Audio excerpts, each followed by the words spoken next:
ሁኔታውና ደረጃው ይለያይ እንጂ ረሃብ በአብዛኞቹ ሀገራት ውስጥ የሚያጋጥም አስከፊ ችግር ነው። ዝቅተኛ በሚባል የኑሮ ደረጃ የሚኖሩ ሰዎች የዕለት ጉርሳቸውን ለማግኘት በጣም ስለሚቸገሩ እህል ሳይቀምሱ ውለው ከማደር አልፈው ለቀናት ሳይበሉ የሚቆዩም ጭምር አይጠፉም።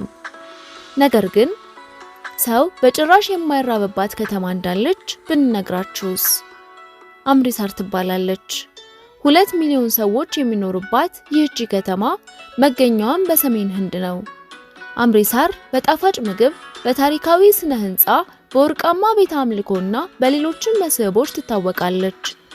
በዋነኛነት ስሟ የሚጠራው ግን በሲክ ሃይማኖት ትልቅ ቦታ የሚሰጠው ቤተ መቅደስ መገኛ መሆኗ ነው።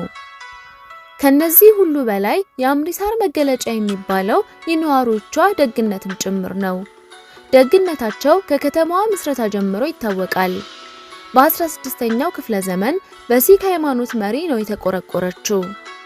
ከተማዋ የምትገኘው በሲኪዝም መነሻ በሆነው የህንድ ፑንጃብ ግዛት ነው። ግዛቱ ሴቫ በተባለ ባህል ይታወቃል። በሴቫ ባህል ሰዎች ያለምንም ቅድመ ሁኔታ ወይም ድርጊታቸው እንደ ውለታ እንዲቆጠር ሳይፈልጉ በጎ ስራ ማከናወን ይጠበቅባቸዋል። በመላው ዓለም ያሉ የሲክ ተከታዮች በቤተ መቅደስ ሴቫ ማከናወን አለባቸው። ሴቫ በቀላል ድርጊቶች ሊገለጽ ይችላል።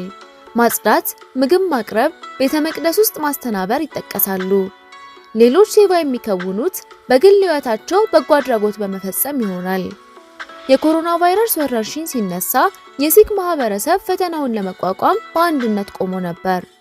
ኦክሲጅንና ሌሎችም የህክምና መሳሪያዎች ለሚያስፈልጋቸው ሲያከፋፍሉም ነበር። ሴቫ በሲኪዝም ውስጥ ለራስ ሳይሳሱ ደግ መሆን ማለት ነው። ዕለት በዕለት ነው የሚተገበረው። ሴቫን ከቤተሰቡ ጋር ሆኖ ከ8 ዓመቱ ጀምሮ የተገበረው የ23 ዓመቱ አብሂንዳን ቻድሪ የሴቫ ሌላኛው ስም ፍቅር ነው ይላል። አንድ ሰው ሚስጥራዊ እንዲሆንና ከራሱ አልፎ ለሌሎች እንዲያስብ ይጠበቃል። በቀኝ እጅህ ሴቫ ስታደርግ ግራ እጅህ እንኳን እንዳያየው ሲል ይገልጸዋል።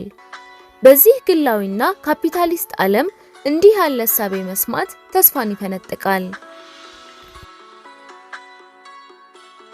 በመላው ዓለም ያሉ ሲኮች ደግነት መርሃቸው ነው። የኮሮና ቫይረስ ወረርሽኝ ዓለምን ሲያስጨንቅ በዩናይትድ ኪንግደም ያሉ የሲክ በጎ ፈቃደኞች በሺዎች የሚቆጠሩ ምግቦችን ለጤና ባለሙያዎች አድርሰዋል። በተለያዩ የአሜሪካ ከተሞች በመቶ ሺዎች የሚቆጠሩ ምግቦች አብስለው በነፃ ሰጥተዋል። ካናዳ ማዕበል ሲነሳ፣ በኒውዚላንድ አውሎ ነፋስ ሲከሰትም በጎ አድራጎት ፈጽመዋል። የሲክ ማዕከል በሆነችው አምሪሳር ከተማ ሴቫ ከነዚህም ከፍ ባለ ደረጃ ነው የሚተገበረው። በአምሪሳር አንድም ሰው ተርቦ እንደማያድር በመላው ህንድ ይታወቃል። ሁሌም ቢሆን ትኩስ ምግብ ተዘጋጅቶ ጎልደን በሚባለው ቤተ አምልኮ ይቀመጣል። ይህ በሃይማኖቱ ትልቅ ስፍራ የሚሰጠው ቦታ ነው። ወደ ቤተ መቅደሱ ሲገቡ በነፃ የሚገባበት ማህበረሰባዊ ጓዳ ያገኛሉ። በዓለም ትልቁ ጓዳ ነው። በየቀኑ 100,000 ሰዎች ያስተናግዳል። የሚዘጋበት ቀንም የለም። ያለ መድሎ ሁሉም ሰው ሄዶ መመገብ ይችላል። መጠለያና ምግብ የሚፈልጉ ሰዎችን ጓዳው ያስተናግዳል። 24 ሰዓት ምግብ አለ። ኒውዮርክ የሚገኘው ሼፍ ቪካስ ካና በወረርሽኙ ወቅት በሚሊዮኖች የሚቆጠሩ ምግቦች አድሏል። ተወልጄ ያደግኩት አምሪሳር ነው። ሁሉም ሰው የሚመገብበት የማህበረሰብ ጓዳ አለን። መላ ከተማው እዛ ሊመገብ ይችላል ይላል። ወደ ኒውዮርክ ከሄደ በኋላ ግን ረሃብ እንደገጠመው ይናገራል። አነስተኛ ስራ እየሰራ ራሱን ለማስተዳደር ሲታገል ነበር የተራበው። ጎልደን ቤተ መቅደስ በስነ ምግባር ነው የሚመራው። በጎ ፈቃደኞች ጣፋጭ ምስር፣ ቻፓቲ፣ የሽምብራ ሾርባና እርጎ በንጹህ ሳህን በየቀኑ ያቀርባሉ። ክፍሉ በአንዴ 200 ሰው ያስተናግዳል። ሴት፣ ወንድ፣ ወጣት፣ አዛውንት፣ ሀብታም፣ ድሃ ይገኝበታል። ተጨማሪ ምግብ የሚጠይቁ በፍጥነት ተመግበው የሚወጡም አሉ። በየ15 ደቂቃው በጎ ፈቃደኞች ክፍሉን አጽድተው ሌላ ዙር እንግዶች ይቀበላሉ። በዚህ መንገድ 24 ሰዓት ይቀጥላሉ። በከተማዋ በቤተ መቅደስ ያሉም ይሁን ጎዳና ላይ ያሉት ቀናነትና በጎነት ይስተዋልባቸዋል። ጎብኚዎችን በፈገግታ ይቀበላሉ። ለመተባበር ፈጣን ናቸው። እንግዳ ይቀበላሉ። በትልቅ ሬስቶራንት እንግዳ ሲመጣ ወንበር ለቀው ያስተናግዳሉ።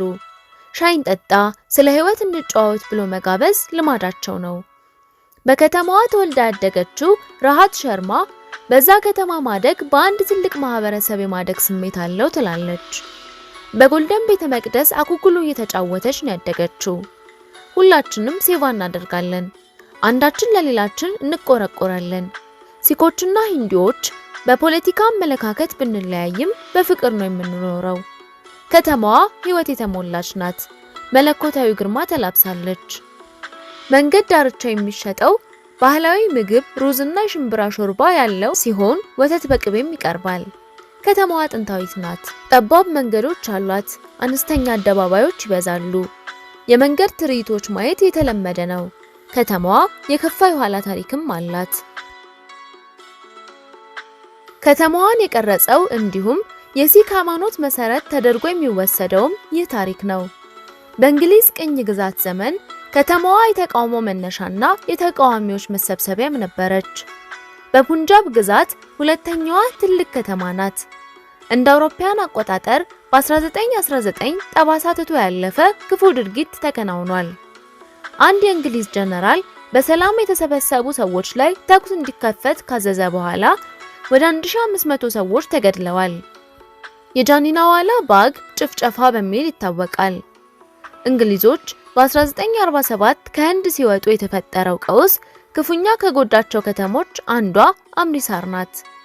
ይህ ወቅት የፖለቲካ ድንበሮች እንደ አዲስ የተዋቀሩበት፣ በእንግሊዝ ቅኝ ግዛት ስር የነበረ ሀብት ክፍፍል የተካሄደበትም ወቅት ነበር። እንደ አውሮፓውያን አቆጣጠር 2017 ለዚህ መታሰቢያ የሚሆን ሙዚየም አምሪሳር ውስጥ ተከፍቷል።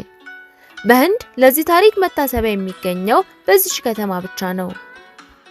በ1984 ከተማዋ ሌላም ክፉ ጠባሳ ገጠማት። ጠቅላይ ሚኒስትር ኢንዲራ ጋንዲ ወታደራዊ ኦፕሬሽን እንዲካሄድ አዘዙ። ጎልደን ቤተ መቅደስ ውስጥ ወታደሮች ገብተው ተገንጣዮች ላይ እርምጃ እንዲወስዱ ተደርጓል። ይህም የፈጠረው ህመም እስካሁንም ድረስ ይስተዋላል። ክስተቱን ተከትሎ ጠቅላይ ሚኒስትሯና 2 ሲክ ጠባቂዎቻቸው ከወራት በኋላ ተገድለዋል። በቀጣዮቹ ቀናት በመላው ህንድ በሺዎች የሚቆጠሩ ንጹሃን ሲኮች ተጨፍጭፈዋል። የሲክ ሰማዕታትን ማስታወስ ትልቅ ቦታ ይሰጠዋል። በጸሎት ውስጥም ስማቸው ይነሳል። እነዚህ ክፉ ታሪኮች የሚነገሩት ጥላቻና በቀል ለማስነሳት አይደለም። ሲኪዝምን የፈጠሩት የሃይማኖት መሪ ሴቫ የሲክ መዝሙር ውስጥ እንዲገባ አድርገዋል። ሲኮች ከራስ በላይ ለሰው ማሰብን ባህላቸው እንዲያደርጉም አስችለዋል ስትል ታስረዳለች። ይህ ባህል ሰዎችን በሃይማኖትና ዘር ሳይለዩ መቀበልን ይጠይቃል፣ ደግነትንም ያበረታታል።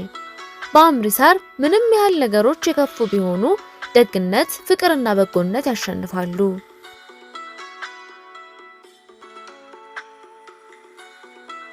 አንድ አምሪስተር ሶሳይቲ ባይኖርም ከተማዋ ለማህበራዊ ደህንነት የተሰጡ የበርካታ ድርጅቶች መኖሪያ ነች። በጣም ታዋቂ ከሆኑት መካከል አንዱ በባጋት ፑራን ሲንግ የተመሰረተው የመላው ህንድ ፒንጋልዋራ የበጎ አድራጎት ማህበር ነው። ይህ ድርጅት የከተማዋ የአገልግሎት እሴት ዋነኛ ምሳሌ ሲሆን ቤት ለሌላቸው አካል ጉዳተኞችና አረጋውያን ምንም አይነት አስተዳደግ ሳይወሰን እንክብካቤና ድጋፍ ይደረጋል። በመሰረቱ የአምሪሳር ሶሳይቲ ህያው የሆነውን የአምሪሳርን ማህበረሰብ የሚያመላክት ጽንሰ ሐሳባዊ ቃል ነው። በእምነት መሰረት ላይ የተገነባ፣ በጽናት ታሪክ የታነጸ እና በእንግዳ ተቀባይነትና አገልግሎት ባህል የጸናም ነው። በተጨማሪም አምሪሳር ዋና የንግድ ማዕከል ስትሆን ጠንካራ የሥራ ፈጠራ መንፈስ አለው። እንደ ወርቃማው ከተማ ኢንተርፕረነር ሶሳይቲ ወይም አምሪሳር ፋውንደርስ ያሉ የሀገር ውስጥ የንግድ ባለቤቶችን ለማበረታታትና የኢኮኖሚ እድገትን ለማስፋፋት የሚሰሩ ድርጅቶችም አሉ።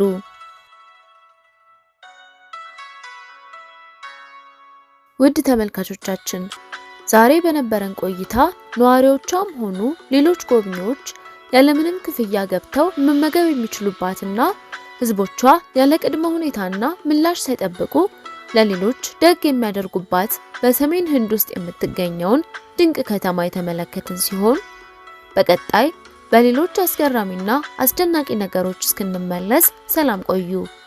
እንደዚህ አይነት አስገራሚና አስተማሪ ፕሮግራሞች ቶሎ ቶሎ እንዲደርሷችሁም ቻናላችንን ሰብስክራይብ በማድረግ ቤተሰብ ይሁኑን።